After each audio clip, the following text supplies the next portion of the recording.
ఒకటి వాళ్ళు చెప్పేది, మేము గుడి కట్టినాం కాబట్టి మాకు ఓటేయండి. ఇది తప్ప ఇంకో సమాధానం లేదు, ఇంకొక సమాధానం రాదు. మరి గుడి మనం కూడా కట్టినాం, ఎక్కడో కాదు, మీ భువనగిరి పక్కనే బ్రహ్మాండంగా యాదాద్రి ఆలయాన్ని అపురూపంగా 1000 ఏళ్ల పాటు నిలిచిపోయే విధంగా నిర్మించిన నాయకుడు మన నాయకుడు కేసీఆర్ గారు. గుడి కట్టడమే ప్రాతిపదికైతే, గుడి కట్టడమే ఓటేయడానికి ప్రాతిపదికైతే యాదాద్రి కట్టింది కేసీఆర్ గారు. కానీ యాదాద్రి మాత్రమే కాదు, కేసీఆర్ గారు ఆధునిక దేవాలయాలు కూడా కట్టిండు. మోడర్న్ టెంపుల్స్ ఆఫ్ డెమోక్రసీ అంటాం. మన కాళేశ్వరం లాంటి ప్రాజెక్ట్, మన పాలమూరు రంగారెడ్డి ఎత్తిపోతల పథకం లాంటి ప్రాజెక్ట్ కట్టడంతో పాటు అందులో కట్టిన ప్రతి రిజర్వాయర్కు కూడా దేవుడి పేరు పెట్టిండు కేసీఆర్ గారు. బ్యారేజీలు కడితే Lakshmi barrage, Saraswati barrage, Parvati barrage. రిజర్వాయర్లు కడితే మల్లన్న పేరు మీద మల్లన్న సాగర్, పోచమ్మ పేరు మీద కొండ పోచమ్మ సాగర్, రంగనాయక స్వామి పేరు మీద రంగనాయక సాగరు, ఇంకో కిందికి పోతే రాజరాజేశ్వర సాగరు, అన్నపూర్ణ. ఇట్లా దేవుళ్ల పేర్ల మీదనే, మానవ మాతృల పేర్లు పెట్టలేదు, అతిశయానికి పోలేదు, దేవుళ్ల పేర్ల మీదనే రిజర్వాయర్ కట్టిండు. ఇటు యాదాద్రి దేవాలయం కట్టిండు, అటు ఆధునిక దేవాలయాలు కట్టిండు. కేసీఆర్ గారు గత 9.5 ఏళ్లలో చేసిన పని ఇవాళ ఒక్కొక్కటిగా దాని విలువ మన సోదరులకు కూడా అర్థమవుతా ఉంది. వాస్తవంగా జరిగింది ఏంటి అంటే, మా శేఖరన్న ఎందుకు ఓడిపోయిండో నేను అడిగినా. శేఖరన్న కాదు, ఇవాళ రాష్ట్ర వ్యాప్తంగా మీరు చూసినట్టయితే బీఆర్ఎస్ పార్టీ ఓడిపోవడానికి నిజానికి పెద్ద కారణాలు లేవు. వాస్తవంగా జరిగింది ఏంటి అంటే, పని అద్భుతంగా చేసినాం. మీరు ఒక్కసారి నెమరేసుకోండి.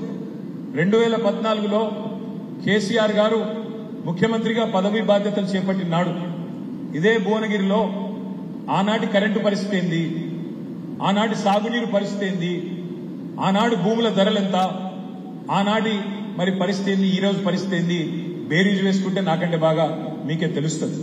కేసీఆర్ ఉన్న రోజులు కరెంట్ ఎట్లుండే, కేసీఆర్ ఉన్న రోజులు సాగునీరు ఎట్లా అందింది, కేసీఆర్ వచ్చిన తర్వాత నల్లగొండలో ఫ్లోరోసిస్ సమస్య ఎట్లా మాయమైంది, మొత్తం తెలంగాణ భారతదేశానికి ధాన్య బండగారంగా మారితే, ధాన్యాన్ని అందించే ఒక కర్మాగారంగా మారితే, అందులో ఇవాళ నల్లగొండ బిడ్డలు కాలరెగిరేసి చెప్పొచ్చు మీకు. ఏమని?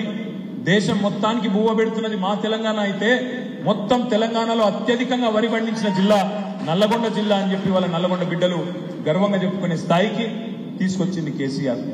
ఉమ్మడి నల్లగొండను 3 జిల్లాలు చేసింది కేసీఆర్. అధికార వికేంద్రీకరణలో భాగంగా యాదాద్రి భువనగిరి ఒక జిల్లా, సూర్యాపేట మరొక జిల్లా, నల్లగొండ జిల్లా ఎట్లాగుంది. ఒక్క గవర్నమెంట్ మెడికల్ కాలేజీ లేని ఉమ్మడి నల్లగొండ జిల్లాకి 3 మెడికల్ కాలేజీలు పెట్టిన ఘనత కూడా కేసీఆర్ ప్రభుత్వానిదే. ఫ్లోరోసిస్ సమస్యను శాశ్వతంగా పరిష్కరించింది కేసీఆర్ ప్రభుత్వం. భారతదేశంలోనే అతిపెద్ద విద్యుత్ ఉత్పత్తి కేంద్రం గౌరవ మంత్రి జగదీశ్వర్ రెడ్డి గారి నాయకత్వంలో ఆనాడు, ఈరోజు మీరు చూసే ఉంటారు పేపర్లలో వార్త, మొదటి 1600 మెగావాట్ల కమిషన్ అయింది దామరచెర్లలోని యాదాద్రి విద్యుత్ ఉత్పత్తి కేంద్రంలో అని. అట్లాంటి అద్భుతమైన అల్ట్రా మెగా పవర్ ప్రాజెక్టు కట్టింది కేసీఆర్ గారి నాయకత్వంలో. ఉమ్మడి నల్లగొండ జిల్లా అత్యధికంగా వరి పండించే స్థాయికి మొత్తం భారతదేశంలో ఏదైనా ఒక జిల్లా ఉంది అత్యధికంగా వరి పండించే జిల్లా అంటే ఆ స్థాయికి చేరింది కేసీఆర్ గారి పరిపాలనలోనే. కానీ ఓడిపోయినాం. 12 సీట్లుంటే 11 సీట్లు ఓడిపోయాను. మీరు అడగొచ్చు, మరి అన్న మీరు అన్ని పనులు చేసింటే ఎందుకు ఓడిపోయింది అని. ఎందుకు ఓడిపోయినామో కూడా మీతో వివరంగా పంచుకోవాల్సిన బాధ్యత మా మీద ఉంది. 2 కారణాలు. ఒకటి, చేసిన పని మేము సరిగ్గా చెప్పుకోలేదు. ఒక్క మెడికల్ కాలేజీ లేని నల్లగొండకు 3 మెడికల్ కాలేజీలు ఇచ్చినాం కానీ ఆ విషయాన్ని ఇంటింటికి చెప్పుకోలేకపోయినాం. వాళ్ళు ఒక్క గుడి కట్టి అయోధ్యలో ఎక్కడో 1000 కిలోమీటర్ల అవతల వాళ్ళు ఇల్లు చెప్పుకున్నారు కానీ పక్కనే అద్భుతమైన యాదాద్రి గట్టి కూడా మనం ఇంటింటికి తిరిగి మనం చెప్పుకోలేదు, చేసిన పనికి ప్రచారం కల్పించుకోలేదు. భారతదేశంలోనే అతి పెద్దదైన విద్యుత్ ఉత్పత్తి కేంద్రం మీ నల్లగొండ జిల్లాలోనే, మీ మిర్యాలగూడలోనే కట్టుకున్నాం కానీ దాన్ని నల్లగొండ బిడ్డలకు కూడా సమర్థవంతంగా చెప్పుకోలేకపోయినాం. ఈ 2వ కారణం, కొన్ని వర్గాలను తెలుసో తెలియకనో దూరం చేసుకున్నాం. ఏ ఉద్యోగులైతే, ప్రభుత్వ ఉద్యోగులైతే మరి మాతో పాటు సకల జనుల సమ్మెలో పాల్గొని పెన్ డౌన్ చేసి ఆనాడు ఉద్యమంలో మాతో పాటు ప్రభుత్వంతో, ఆనాటి అప్పటి కాంగ్రెస్ ప్రభుత్వంతో పోరాడిన వాళ్ళు ఉన్నారో వాళ్లకు మేము సంతోషపడ్డాం. 73% జీతాలు పెంచినాం కదా, 73% వాళ్ళకు ఫిట్మెంట్ ఇచ్చుకున్నాం కదా, జీతాలు కేంద్ర ప్రభుత్వ ఉద్యోగుల కంటే ఎక్కువ జీతాలు ఇచ్చుకుంటున్నాం కదా అని మేము సంబరపడ్డాం. కానీ మొదటి తారీఖు మాకు జీతం రాలేదని వాళ్ళు బాధపడ్డారు. అది ప్రత్యర్థులు ప్రచారం చేసిండ్రు. దాంతోని ఒక సెక్షన్ ఆఫ్ ఉద్యోగులు దూరమైంది. నిరుద్యోగులు మా తమ్ములు ఒకవైపు ప్రభుత్వ రంగంలో 2 లక్షల ఉద్యోగాలు ఇచ్చుకున్నాం. 2 లక్షలు 9.5 ఏళ్లలో భారతదేశంలోని ఏ రాష్ట్రం కూడా, నేను ఎన్నికల సమయంలో కూడా రాహుల్ గాంధీ గారిని సవాల్ చేసిన, బీజేపీ వాళ్ళని అడిగిన, భారతదేశంలో ఒక్క రాష్ట్రం చూపెట్టండి, 10 ఏళ్లలో 2 లక్షల ఉద్యోగాలు ఇచ్చిన ఒక్క రాష్ట్రం చూపెట్టండి, ఇచ్చిస్తే నేను పోటీ నుంచి తప్పుకుంటాను కూడా సవాల్ చేసిన, సమాధానం రాలేదు. కానీ మేము చెప్పుకోలేకపోయినాం. 2 లక్షల ఉద్యోగ నియామకాలు జరిగినాయి అనే మాట చెప్పుకోలేకపోయినాం. కానీ ప్రత్యర్థులు బలంగా వాళ్ళకుండే సోషల్ మీడియా ఛానళ్లలో ఏం చెప్పినారు, అసలు ఉద్యోగాలు ఇయ్యలేదు, పేపర్ లీక్ అయింది, ఇదైంది అదైంది అని చెప్పి జరిగిన పనిని కూడా మొత్తంగా తప్పుదోవ పట్టించి ఇవాళ స్వల్ప తేడాతో ఓడిపోయినాం. నేను మీ అందరినీ ప్రార్థించేది ఒకటి, ఆలోచించమని కోరేది కూడా ఒకటి.